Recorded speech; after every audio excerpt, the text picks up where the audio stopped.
Street. मैं हूं CA Sudarshan Bhandari और आज हम बात करने वाले हैं जिंदल पॉली फिल्म्स के बारे में। इस वीडियो में हम करेंगे जिंदल पॉली फिल्म्स का फंडामेंटल एनालिसिस, उसके बिजनेस को समझेंगे, फिर उसके फिनेंशियल परफॉर्मेंस को समझेंगे और पीयर कंपैरिजंस के थ्रू हम देखेंगे क्या ये एक बेहतरीन बैट हो सकता है, क्यों ये एक अंडर वैल्यूड कंपनी है इस पूरे सेक्टर के अंदर, और क्या सारी चीज़ें इसमें यहाँ पे देखने को मिल सकती है। और अंत में हम ये भी जानेंगे कि इसमें क्या इन्वेस्ट करना चाहिए या नहीं करना चाहिए। चलिए, अगर आप चैनल पर पहली बार आ रहे हैं तो चैनल को जरूर सब्सक्राइब करें और बेल आइकन जरूर दबाएं। और अभी तक अगर आपने हमारे ऑटोमेटेड न्यूज़ फीड को नहीं ज्वाइन किया, जो कि टेलीग्राम पे है, यहाँ पे सभी तरह की न्यूज़ वगैरह डायरेक्टली यहाँ पे आपको टेलीग्राम पे मिल जाएगी बड़े बड़े सोर्सेज से, तो आप वो ज्वाइन कर सकते हैं। उसका लिंक मैंने डिस्क्रिप्शन में दे रखा है। बात करेंगे जिंदल पॉली फिल्म्स की, तो जिंदल पॉली फिल्म्स बेसिकली एक पैकेजिंग कंपनी है जो मोस्टली यहाँ पे फिल्म्स बनाने का काम करती है। फिल्म्स के अंदर अगर अपन समझें तो ये बेसिकली ये इनके दो तीन प्रोडक्ट है, BOPET और BOPPP। ये बेसिकली कुछ नहीं है बल्कि थैली है, जो एक तरीके से अगर अपन साधारण भाषा में समझे तो ये थैली बनाने का काम करती है, प्लास्टिक की थैलियाँ बनाती है। इनका जो मेजर रॉ मटेरियल है वो क्रूड के डेरिवेटिव से लिंक्ड होता है, तो क्रूड का अगर भाव बढ़ता है तो उनके रॉ मटेरियल का कॉस्ट भी बढ़ जाता है। ठीक है, फिर एक इनका मेटलाइज्ड फिल्म्स होता है, जहाँ पे ये मेटल टाइप की जो फिल्म होती है, इसके अंदर एल्यूमिनियम का कंजप्शन होता है। तो एल्यूमिनियम और जो अपना क्रूड ऑयल है, दोनों के भाव इस साल काफ़ी ज़्यादा बढ़े हैं, तो हो सकता है आपको मार्जिन पे प्रेशर देखने को मिले। बट यहाँ पे इंपॉर्टेंट बात यह है कि BOPT और BOPP, इन दोनों के जो बेसिकली इनका भी प्राइस, इनकी जो फिनिश गुड्स है उनका भी प्राइस एकदम से बढ़ गया है रिसेंटली। ठीक है, तो मतलब क्या हो रहा है, रॉ मटेरियल भी बढ़ रहा है बट यहाँ पे इनका फिनिश गुड्स का भी प्राइस बढ़ रहा है। इंपॉर्टेंट बात क्या है कि बेसिकली ये जो बिजनेस होता है ये पूरा B2B बिजनेस होता है। मतलब आप basically BOPT BOPP other packaging companies को दे रहे होंगे या फिर अदर तरह के कंपनीज को दे रहे होंगे। ठीक है, जैसे कि अगर अपन बात करें, जो इनकी एंड इंडस्ट्री है वो प्रिंट लैमिनेशन होती है, इंडस्ट्रियल यूज होता है, टेप एंड टेक्सटाइल में भी काम आता है, फ्लेक्सिबल पैकेजिंग, लीडिंग वगैरह यहाँ पे काम आता है। ठीक है, बट क्या होता है, जिस तरीके से अगर आप समझोगे वो B2B बिजनेस है, अगर मान लीजिए आप आपका फिल्म का जो प्रोडक्ट है वो एक FMCG प्रोडक्ट को कंपनी को देते हो, तो जल्दी से क्या होता है कि जब भी आपका कॉस्ट बढ़ता है, जैसे क्रूड का भाव बढ़ गया, तो कॉस्ट पास ऑन करना, rise in the raw material cost pass on करना आपके फिनिश गुड्स पे प्राइस बढ़ाकर थोड़ा मुश्किल हो जाता है। तो हमेशा इनके मार्जिन पे थोड़ा बहुत प्रेशर आ जाता है जैसे ही एकदम से इनके रॉ मटेरियल का प्राइसेस बढ़ जाता है। ठीक है, तो ये ओवरऑल पूरा इंडस्ट्री का वैल्यू चेन है जो मेरे को आपको समझाना था। ठीक है, अच्छा, इनका जो प्लांट है वो केवल एक ही जगह नासिक के अंदर इनका प्लांट है। ठीक है, और इनकी आप कैपेसिटी वगैरह देख सकते हो, लगातार कंपनी ने कैपेसिटी एक्सपेंशन किया पिछले 2-3 सालों में। अभी कैपेसिटी एक्सपेंशन कुछ इस तरीके का है। फिर इनके पास एक नॉन वुवन करके भी है, बेसिकली नॉन वुवन फैब्रिक्स बनाने का काम करती है, वो एक छोटा सा बिजनेस है। उस बिजनेस के अंदर बेसिकली उसका प्लांट गुजरात में है। ठीक है, तो वो एक छोटा बिजनेस है जहाँ से लगभग करीबन 15% यहाँ पे रेवेन्यू आता है। ठीक है, तो ये सारी चीज़ें, वो बहुत छोटा सा बिजनेस है, ये मेन जो है 85% रेवेन्यू यहाँ से आता है। अब अगर अपन समझे तो यहाँ पे एक इंपॉर्टेंट बात जो हुई है वो एक डील हुई है, उस डील का वैल्यूएशन समझ लेते हैं और फिर अपने को पता पड़ेगा कि यहाँ पे क्यों एक ये अच्छा बैट हो सकता है। फॉर एग्जाम्पल, एग्जाम्पल क्या बल्कि एक एक्चुअल जो अभी खबर आई है वो ये कि ब्रुकफील्ड ने यहाँ पे 2000 करोड़ रुपए इन्वेस्ट करे हैं इनकी एक सब्सिडरी के अंदर, जो इनका पैकेजिंग फिल्म्स का बिजनेस देखेगी। अब क्या है कि जो 2000 करोड़ का जो इन्वेस्टमेंट किया गया है वो बेसिकली 25% स्टेक के लिए किया गया है। मतलब अगर अपन समझे तो पैकेजिंग फिल्म के बिजनेस की जो वर्थ हो जाएगी आपकी 8000 करोड़ रुपीज़ हो जाएगी। ठीक है, वो अपन अभी इसके मार्केट कैप से कंपेयर करके देखेंगे कि ये अंडर वैल्यूड है या ओवर वैल्यूड है। अगर अपन पहले डील का स्ट्रक्चर समझ ले, जो कि इंपॉर्टेंट बात है, अभी जो आपकी लिस्टेड कंपनी वो ये है जिसके अंदर दो बिजनेस है। ठीक है, नॉन वुवन और पैकेजिंग फिल्म बिजनेस। ठीक है, अभी यहाँ पे 25% स्टेक पब्लिक के पास है, 75% प्रमोटर के पास है। ये स्टेक बिल्कुल सेम रहने वाला है। ये जो पैकेजिंग फिल्म का बिजनेस है ना, ये basically Jindal JPFL private limited में ट्रांसफर हो जाएगा, जहाँ पे ब्रुकफील्ड अपना 25% पैसा लगाएगी। ठीक है, तो इस तरीके से यहाँ पे काम होगा। अब यहाँ पे क्या है कि ये एक भी एक अलग बिजनेस है और ये वाला जो बिजनेस है ये भी यहाँ पे इसको ट्रांसफर हो जाएगा। ठीक है, कुल मिला के इस एंटिटी के अंदर ब्रुकफील्ड पैसा लगाएगी, मतलब इनकी सब्सिडरी के अंदर पैसा इन्वेस्ट कर रहे हैं। और आने वाले समय में कंपनी ने ये भी बोला है अपने डिटेल में कि ये इसकी बेसिकली लिस्टिंग भी कराएंगे। ठीक है, उस पर अपन नहीं जाएंगे, बट यहाँ पे 2-3 चीज़ें जो इंपॉर्टेंट बात है, 2000 करोड़ का ये जो इन्वेस्टमेंट है, यहाँ पे एक और बेसिकली कंडीशन है कि अगर आपकी फाइनेंशियल परफॉर्मेंस मीट नहीं हुई तो हमारा जो स्टेक है 25% से ज़्यादा भी हो जाएगा। ठीक है, तो वो सारी चीज़ें होंगी। अब इससे ओवरऑल फ़ायदा क्या होगा, कंपनी के पास 2000 करोड़ जब पैसा आएगा तो बेसिकली इनके एक तो पैकेजिंग फिल्म की वैल्यू अनलॉक होगी, बिकॉज ये काफ़ी अंडर वैल्यू ट्रेड करता है। दूसरा यहाँ पे इंपॉर्टेंट बात ये है कि बेसिकली इनको अपने ओवरऑल एक्सपेंशन के लिए काम आएगा। ठीक है, वो पैसा बेसिकली बिजनेस में ही काम आने वाला है, तो वो सारी चीज़ें हैं। ठीक है, इस तरीके से इनका ये बेसिकली ट्रांजैक्शन हो रहा है। अगर अपन यहाँ पे मार्केट कैप की बात करें तो मैं आपको दिखा देता हूँ। तो अभी अगर आप देखोगे इसका मार्केट कैप लगभग 5200 करोड़ का है। 5200 करोड़ के अंदर लगभग क्या क्या आ रहा है, इनका नॉन वुवन बिजनेस भी आ रहा है, ठीक है। और अभी ये जो डील हो रही है वो 8000 करोड़ पे हो रही है, तो ऑब्वियसली आप समझ गए होंगे कि अंडर वैल्यूड कंपनी है, ठीक है। अगर आप इसका पी देखोगे तो आप समझ जाओगे कि 5 के पी पे ट्रेड होता है। ईवी टू इबिटा इसका 4 का है। प्राइस टू बुक वैल्यू 1.69 का है। बुक वैल्यू का मतलब हुआ कंपनी के पास जो वो है अपना एसेट्स है उसकी कितनी वर्थ है, नेट वर्थ कितनी है पर शेयर, तो 712 रुपये, अभी 1204 रुपये पे ट्रेड कर रहा है। और ऑब्वियसली डील अनाउंस होने के बाद ये लगभग अपने हाई से 10% नीचे आ गया था, लगभग 1340 पे ट्रेड हुआ था, तो अभी वो 1200 रुपये पे आ चुका है, ठीक है। तो ये सारी चीज़ें हो गई। अब अपन यहाँ पे ना पेयर कंपेरिजन भी आज पूरा स्क्रीनर से इसका एनालिसिस करते कि क्या क्या चीज़ें जो हो सकती है जो अपने को देखनी है। चलो सबसे पहले अगर अपन देखें तो यहाँ पे ये पैकेजिंग फिल्म बिजनेस है, ठीक है। इसमें दो चीज़ें बहुत ज़्यादा इंपॉर्टेंट है, एक तो आपका आरओसी कितना है और दूसरा आपका ओपीएम कितना है। अगर अपन बात करें सबसे पहले जिंदल पॉली फिल्म्स की, तो उसका जो ओपीएम है लास्ट क्वार्टर का कितना रहा है, 20 ओपीएम साल का कितना रहा है, अगर अपन देखें तो 23% है, ठीक है, लास्ट क्वार्टर का। वैसे कितना रहा है, 22% के आसपास रहता है। अगर अपन देखें पूरे बिजनेस के अंदर यहाँ पे कौन सी कंपनी जिसका इतना मार्जिन है, तो अभी तक इसमें कोई भी बिजनेस नहीं है, ठीक है। तो ये सारी चीज़ हो गई। उसके बाद अगर अपन आरओसी देखें तो इनका 32% का आरओसी है। फिर यहाँ पे एक इंपॉर्टेंट बात होती है कौन सी कंपनी है ना अपना बेसिकली एक्सपेंशन कर रही है। तो यहाँ पे अगर आप देखोगे तो ये केवल 60-65 करोड़ का इनका एक्सपेंशन प्लान है अभी, बट इनका ग्रॉस बुक वैल्यू जो अगर आप देखोगे 3000 करोड़ के आसपास आता है, ठीक है। उससे ये लोग की जो सेल्स रही है, तो अगर आप देखोगे तो सेल्स की बात करें तो यहाँ पे इसकी जो सेल्स है 5000 करोड़ के आसपास की है।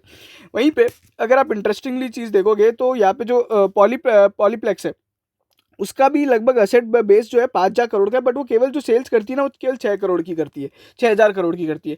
तो अंडरस्टैंड द डिफरेंस कि यहाँ पे ना वो 3000 करोड़ की एसेट से 5300 करोड़ का बेसिकली बिजनेस कर पा रहा है। दूसरी इंपॉर्टेंट बात है कि यहाँ पे जिंदल पॉली फिल्म्स की थोड़ी हिस्ट्री खराब रही है, इसलिए अगर आप देखोगे तो उनका जो सेल्स वेरियंस है 3 साल की जो सेल्स ग्रोथ है 14% नेगेटिव है, बट वहीं पे जो प्रॉफिट की ग्रोथ है वो 103% की है, ठीक है। अब ये क्यों हुआ है इसके लिए थोड़ा पीछे चलते हैं।